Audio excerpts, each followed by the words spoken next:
الذين يأكلون الربا لا يقومون إلا كما يقوم الذي يتخبطه الشيطان من المس ذلك بأنهم قالوا إنما البيع مثل الربا أحل الله البيع وحرم الربا ومن جاءه موعظة من ربه فانتهى فله ما سلف وأمره إلى الله ومن عاد فأولئك أصحاب النار هم فيها خالدون۔ جی، ان آیات میں ربا یعنی سود کی حرمت اور اس کے احکام کا بیان شروع ہوا۔ یہ مسئلہ کئی حیثیتوں سے بہت اہم، ایک طرف سود اور ربا پر قرآن و سنت کی شدید وعیدیں، اور دوسری طرف دنیا کی اقتصادیات میں اس کا جزو لازم بن جانا اور اس سے نجات کی مشکلات کا مسئلہ طویل الذیل ہے اور کئی حیثیتوں پر غور کرنا ہے۔ جی، ایک تو یہ قرآن اور حدیث میں صاف اعلان ہے، جنگ ہے اللہ کے ساتھ، کہ جو لوگ کیا کرتے ہیں، سود لیتے دیتے ہیں، سود پہ معاملہ کرتے ہیں، اللہ تعالیٰ کا ان سے اعلان جنگ ہے۔ اللہ تعالیٰ نے اس سے بچنے کا حکم دیا، ڈرنے کا حکم دیا ہے۔ دوسری طرف جو اس وقت جو ملکی اعتبار سے پوری دنیا میں بینک جتنے ہیں تقریباً سب کے سب، اور ہر اعتبار سے لوگ جو ہے وہ معاملات سود کے بغیر کرتے ہی نہیں، سود پہ کرتے ہیں یا جھوٹ پہ کرتے ہیں یا جھوٹی قسمیں کھاتے ہیں یا 2 نمبر چیزیں بیچتے ہیں یا چیز کو جو ہے 2 نمبر کر کے بیچتے ہیں، اس طرح کر کے، چھپا کے، چوری کر کے، پتہ نہیں کن طریقوں سے وہ کر رہے ہیں۔ جی، تو فرمایا اول اس بارے میں قرآن کی آیت کی صحیح تفسیر اور حدیث صحیحہ کے ارشادات غور کے یہ متعین کرنا کہ قرآن و سنت کی اصطلاحات میں ربا کیا چیز ہے، یعنی ربا کہتے ہیں کن چیزوں کو، کن کن معاملات کو شامل ہے اور اس کی حرمت کس حکمت اور مصلحت پر مبنی ہے۔ جی، اور اس میں نقصانات کیا ہیں، یہ ساری تفصیل آئے گی۔ دوسری بحث ایک معاشی اور اقتصادی مسئلہ ہے جس کے تحت میں بہت سی اصولی اور فروعی طویل بحثیں ہیں جن کا تعلق تفسیر قرآن سے نہیں، اس لیے اس جگہ پہلی ہی بحث پر اتفاق کیا جاتا ہے، وہ بھی خاصی طویل ہے۔ یعنی چونکہ یہاں چونکہ قرآن کا ترجمہ ہے اور تفسیر ہے اور اس سے فقہی مسائل جو ہے وہ مستنبط ہوتے ہیں اور وہ فقہ کی کتابوں میں بھی تفصیل لکھے ہوئے ہیں، اس لیے جو کیا کرنا ہے اس میں تفصیل سے انشاءاللہ پڑھ لیں گے۔ جی، اب ترجمہ میں واپس آئیں۔ فرمایا وہ لوگ جو کھاتے ہیں سود، یأکلون الربا، ربا میں نا سود، اور لا یقومون نہیں اٹھیں گے قیامت کو مگر جس طرح اٹھتا ہے وہ شخص، یقوم الذی وہ شخص اٹھتا ہے جس کے حواس کھو دیے ہوں جن نے لپٹ کر، من المس، جن ہوتے ہیں جنات، کسی انسان کو جب جن آ جاتا ہے اس کے اندر تو وہ کس طرح تڑپ رہا ہوتا ہے، کبھی پیٹ میں درد ہے، کبھی دماغ کام نہیں کرتا، کبھی پورے جسم میں درد اور تکلیف ہے اور وہ بالکل اوپر نیچے مار رہا ہوتا ہے، زمین پر سر مار رہا ہوتا ہے، دیواروں پر۔ تو جس طرح ہوئے تو فرمایا قیامت کے دن وہ لوگ جو سود کھاتے ہیں وہ قیامت کے دن ایسے ہوں گے جیسے جن نے کسی کو تکلیف پہنچائی ہو اور اس کا دماغ کھو دیا ہو۔ ذالک بأنہم قالوا انما البیع مثل الربا، یہ حالت کیوں ہوئی، اس وجہ سے ہوئی حالت کہ یہ اس لیے ہوگا وہ قیامت کے دن کہ انہوں نے، یہ لوگ کہا کرتے تھے جو سود والے تھے، قالوا وہ کہنے لگے کہ سود انما البیع مثل الربا، سود سوداگری کی طرح ہے، یہ تو سود جو ایسا ہی ہے جیسا بیع، خرید و فروخت ایسا جیسے سود، یعنی نفع پہ خریدنا، بیچنا، نفع پہ بیچنا، نفع کمانا، تو سود کے ذریعے بھی نفع کمانا۔ تو اللہ پاک کہتے ہیں ایسا نہیں ہے، سود اور بیع میں فرق ہے کیونکہ بیع کو اللہ نے حلال کرا دیا ہے، احل اللہ البیع، اللہ تعالیٰ نے بیع کو، خرید و فروخت معاملے کو حلال فرمایا، وحرم الربا، اور سود کو حرام قرار دیا۔ ومن جاءہ موعظۃ، ہاں وہ شخص جس کو پہنچی نصیحت اپنے رب کی طرف سے، فانتہا، اور وہ باز آ گیا، یعنی پہلے معلوم نہیں تھا، پہلے یہ معاملہ کیا کرتے تھے، اور جب قرآن پاک کی آیات اتری کہ اس میں اللہ تعالیٰ نے جو ہے منع فرما دیا ہے تو فوراً رک گئے، کیونکہ یہ اللہ کا حکم ہے، اس لیے جب اسے رک گئے تو پھر کیا ہوگا؟ جیسے ہی اللہ پاک نے حکم دیا فوراً رکے، تو یہ تو ٹھیک ہے۔ اگر نہیں رکے، فنتہا، اگر رک گئے، فلہو ما سلف، تو اس کے واسطے ہے جو پہلے ہو چکا، یعنی جو ہو گیا وہ تو ہو گیا، اب اس کے بعد کیا؟ وَأَمْرُهُ إِلَى اللَّهِ، اور اس کا معاملہ اس کے اللہ کے حوالے، ٹھیک ہے؟ یعنی اللہ پاک اس کو معاف فرما دیں گے کیونکہ توبہ کر لی، اور اس میں جیسے ہی پتہ چلا باز آ گیا، جیسے کہ صحابہ رضوان اللہ علیہم اجمعین، اور صحابہ میں پھر حضرت عباس رضی اللہ عنہ غالباً اللہ کے رسول صلی اللہ علیہ وسلم سب سے پہلے ان کے مال سے سود ہٹایا، اور انہوں نے پھر سود اصل مال بھی چھوڑ دیا اللہ کے لیے، اور فرمایا کہ اسی طرح اور صحابہ بھی جن کو منع کیا وہ رک گئے، کیونکہ صحابہ رضوان اللہ علیہ اجمعین جو تھے وہ حضور علیہ السلام کی بات کو فوراً لیتے اور خوشی سے لیتے تھے۔ صحابہ کی صفات میں سے ایک صفت یہ ہے کہ اللہ کے رسول صلی اللہ علیہ وسلم کی بات کو سننا، اس پر اللہ اور اللہ کے رسول کے حکم کو شوق سے ماننا، حکم فوراً عمل کرنا اور شوق سے کرنا، دب کے نہیں، پریشان ہو کے نہیں، ارے پھر رمضان آ گیا، یہ کیا بات ہوئی، اچھا پھر زکوٰۃ دینی ہے، مہمان آ گئے تو پھر مہمان آ گیا، پھر جہاد فرض ہو گیا، پھر جہاد کا معاملہ آ گیا، نہیں، جیسے ہی ان کو پتہ چلا کہ یہ حکم ہے اللہ کی طرف سے، فوراً اس پر عمل کرنا شروع کر دیا اور شوق سے کیا۔ مہمان آیا، مہمان کو ساتھ لے کے گئے شوق سے کہ اللہ کے رسول صلی اللہ علیہ وسلم کے مہمان ہیں، ان کو کھانا کھلایا ایسے طریقے سے کہ وہ جو ہے پتہ ہی نہ چلے ان کو۔ صبح پھر قرآن پاک کی آیت اتری ان کی فضیلتوں میں، اور ہر عمل کو انہوں نے شوق سے۔ اسی طرح سود اور شراب کا جب پتہ چلا ان کو تو فوراً انہوں نے جو ہے وہاں مٹکے انڈیل دیے، سفر سے آ رہا تھا تجارتی قافلہ، اس کو وہیں گرا دیا،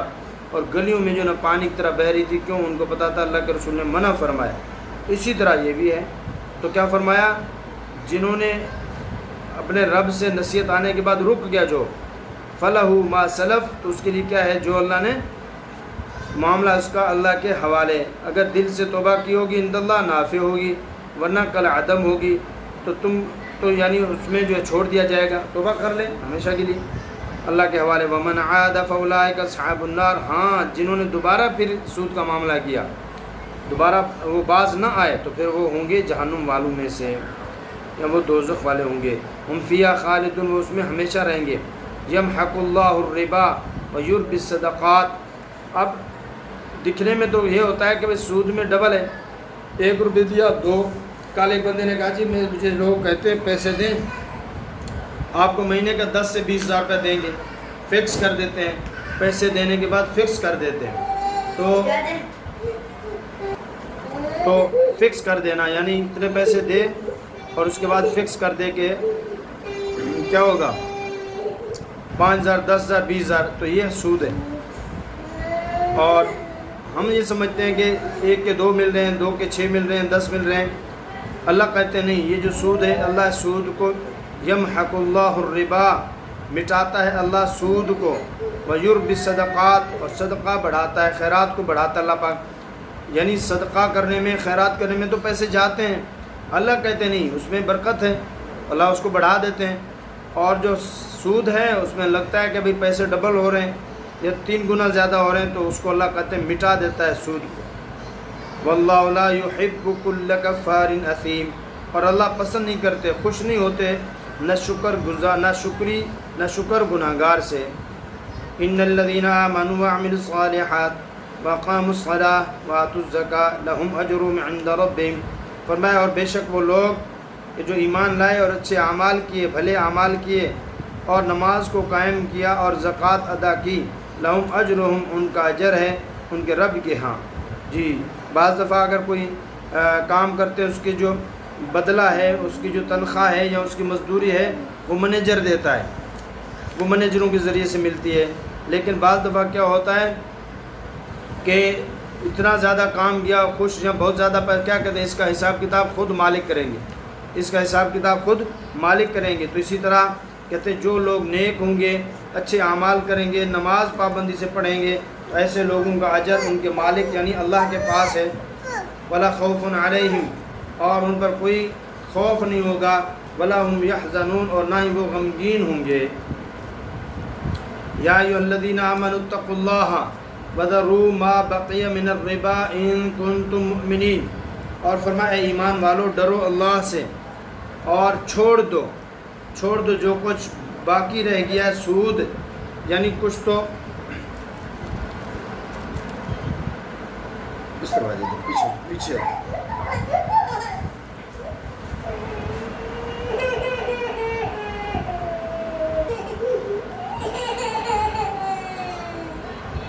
اگر تم ایمان والے ہو تو جو باقی سود اس کو بھی چھوڑ دو۔ فَإِن لَّمْ تَفْعَلُوا فَأْذَنُوا بِحَرْبٍ مِّنَ اللَّهِ وَرَسُولِهِ، اور اگر تم ایسا نہیں کرو گے، یعنی اللہ نے جو حکم دیا سود چھوڑنے کا تم نہیں چھوڑو گے، تو پھر کیا ہوگا؟ تو پھر ہو فَأْذَنُوا، تو پھر تیار ہو جاؤ اللہ کے ساتھ اور اللہ کے رسول سے لڑائی کے لیے، یعنی گویا کہ سود کو نہ چھوڑنا ایسا ہے جیسے اللہ تعالیٰ کی ذات سے لڑائی کا اعلان کرنا اور رسول اللہ صلی اللہ علیہ وسلم کے ساتھ لڑائی کرنا۔ وَإِن تُبْتُمْ فَلَكُمْ رُءُوسُ أَمْوَالِكُمْ، ہاں اگر تم توبہ کرتے ہو یعنی آئندہ سود کا کام نہیں کرو گے تو پھر اس طرح کرو، رؤوس اموالکم، تو وہ تمہارے واسطے اصل مال تمہارا ہے، لا تظلمون ولا تظلمون، نہ تم کسی پر ظلم کرو نہ کوئی تم پر ظلم کرے، اور نہ تم پر ظلم کوئی اور کرے، یا ظلم نہ ہوگا تم پر۔ وَإِن كَانَ ذُو عُسْرَةٍ فَنَظِرَةٌ إِلَى مَيْسَرَةٍ، اور اگر تنگ دست ہو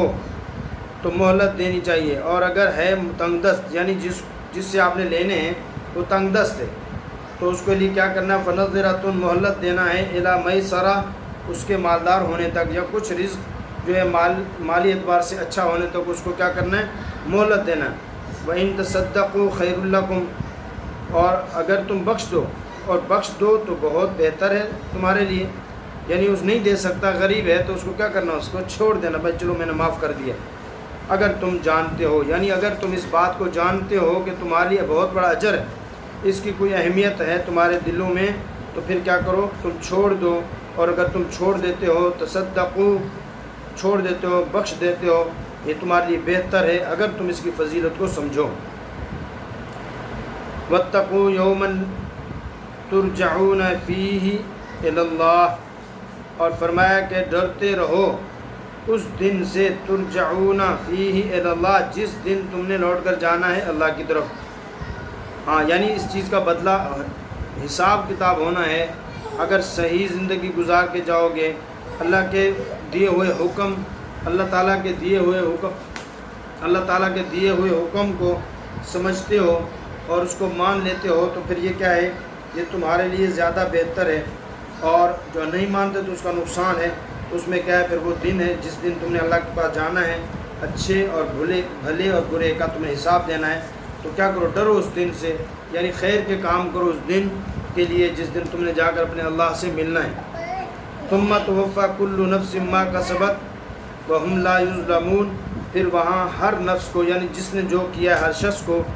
اور اس کو اس کا بدلہ ملے گا، اور وہ لوگ ان پر کوئی ظلم نہ ہوگا، یعنی ایسا نہیں کہ کوئی گناہ انہوں نے نہیں کیا پھر ان کو سزا دی جائے، اور ایسا نہیں، بلکہ وہاں پورا کا پورا ملے گا۔ تو تم پیشی کے لیے اپنی کارگزاری درست رکھو اور کسی قسم کی خلاف ورزی مت کرو، یعنی جب یہ دن ہے آخرت کا حساب کتاب کا دن ہے، تو اس دن جا کر اللہ کے سامنے پیش ہونا ہے اور حساب کتاب دینا تو بہتر ہے، اس سے پہلے اس کی تیاری کر لو، حرام سے بچ جاؤ، سود سے بچ جاؤ، صدقہ خیرات کرتے رہو، کہ صدقہ تو دفع البلا، یہ مصیبتوں کو ٹال دیتا ہے، اور اللہ کے رسول نے فرمایا بیماروں کا علاج کرو صدقے کے ذریعے سے، اور علماء فرماتے ہیں جہاں صدقہ ہوتا ہے وہاں عذاب نہیں آتے۔ اس لیے ایک عالم فرمانے لگے، کسی نے ان سے پوچھا کہ جی کراچی میں اتنے سارے گناہ بھی ہوتے ہیں، کوئی حرام کھا رہا ہے، کوئی کیا مختلف، لیکن اس پر عذاب نہیں آتا؟ فرمایا کہ وہ لوگ صدقہ خیرات بہت کرتے ہیں اس وجہ سے۔ تو صدقہ جو دفع البلا ہے، مصیبتوں کو ٹالتا ہے۔ اللہ تعالیٰ عمل کی توفیق۔